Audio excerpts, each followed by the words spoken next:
Underdog Fantasy has the most amount of lines and the highest payout in this daily fantasy prop game space. They will even give you free money to play.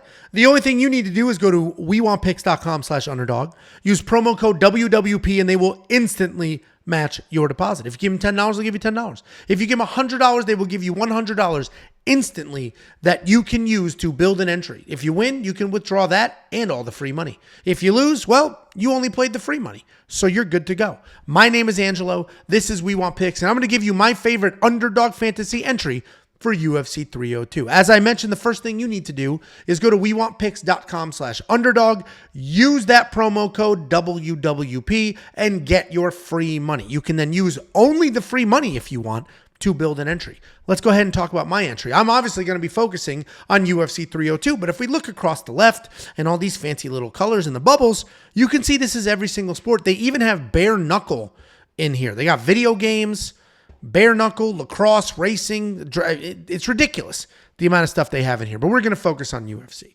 Let's just work our way down. I do have a nice five pick entry for you here. I don't like anything in the main event. We're going to leave that alone.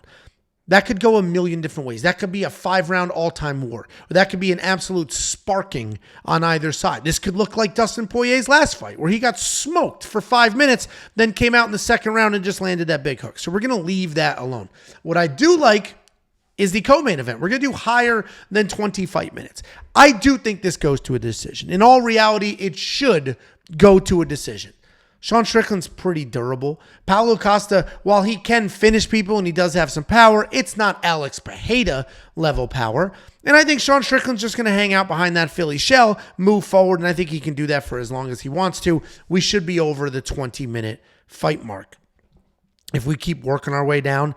What I do like is Kevin Holland to win, which means if we expand on Mikhail Oleksichuk, we can do half a finish lower. So this is saying that Mikhail Oleksichuk is not going to finish Kevin Holland, and I agree with that statement. He's not going to finish Kevin Holland. So we're going to do the lower on a half a finish for Mikhail. If we look at Jailton Almeida, we're going to see the 3 takedowns. I do like the higher on that. I think he's going to get far more than 3 takedowns or right at that line.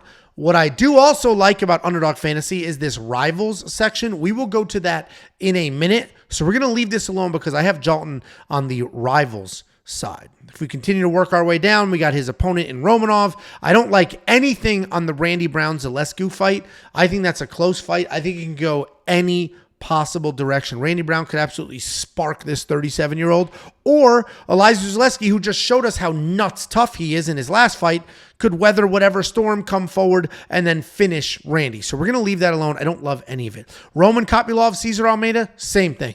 2 insanely high-level kickboxers that could either finish each other, go to a kickboxing decision. We could have a one-punch KO on either side of this fight. We are going to leave that alone. If we go to Grant Dawson, similar logic with Grant Dawson that we had with Mikhail Oleksichuk. I do think Grant Dawson wins this fight, though, but I do not think he's going to win by finish.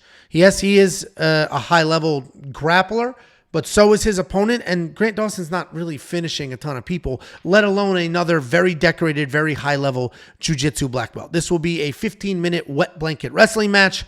Grant Dawson, win or lose, doesn't matter. He's not going to finish Joe Selecki, so we have that in here. Joe Selecki, same logic on his side. I don't think he's finishing Grant Dawson, and the way you know that's not the likely outcome here is they're going to juice the finish. If you think Joe Selecki finishes Grant Dawson, you can 4.25x your entire payout. Let's work our way down. I don't love the Jake Matthews or the Phil Rowe stuff, and that's because of both of their fight IQ. They tend to make some pretty terrible decisions in fights, which could be pretty unpredictable. Alex Morono and Nico Price. This is a rematch. Nico knocked out Alex the first time they fought. Alex had dropped Nico a few times in that fight. Since then, Nico's been finished a bunch, and Alex has also been very unpredictable. I don't like any of those. Basel Hafez. Basel Hafez is an interesting one. I like the higher than 11 fight minutes.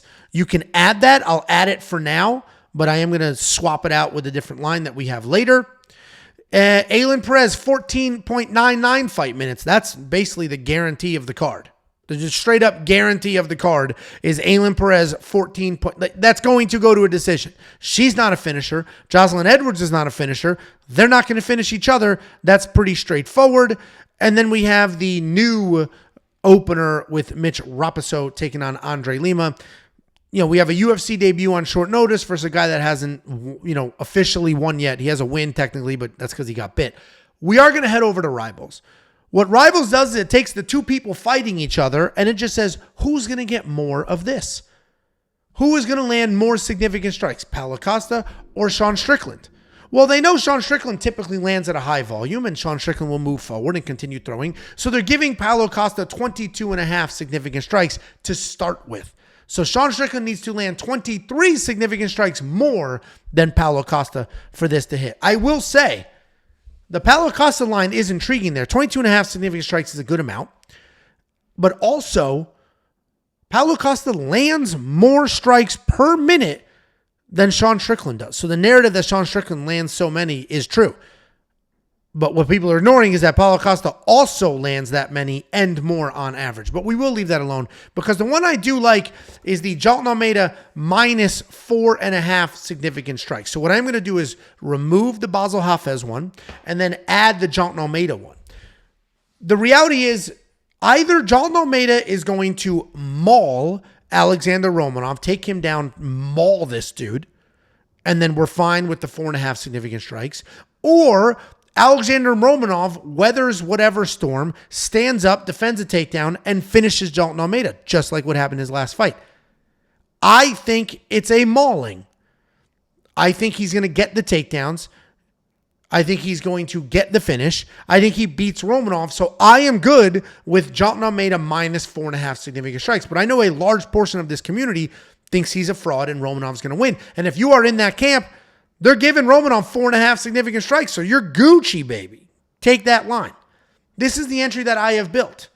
If you don't like this entire entry, don't use the whole entry. Build your own. The most important thing, though, that you can do is get your free money. Go to WeWantPicks.com/underdog, promo code WWP, and they will give you that free money to play. Let's just recap what I like here. Sean Strickland, higher than 20 fight minutes. Mikhail Oleksichuk, lower than a half of a finish. Grant Dawson, also lower than a half a finish. Ailin Perez, higher than 14.99 fight minutes. And then I like Jolton Almeida in Rivals to get more than 4.5 significant strikes than Alexander Romanov. Guys, that's the breakdown. That is my entry. Build your own entry. Go to WeWantPicks.com/underdog. Use the promo code WWP and get your free money. Good luck this weekend. And let's hope these fights live up to the hype.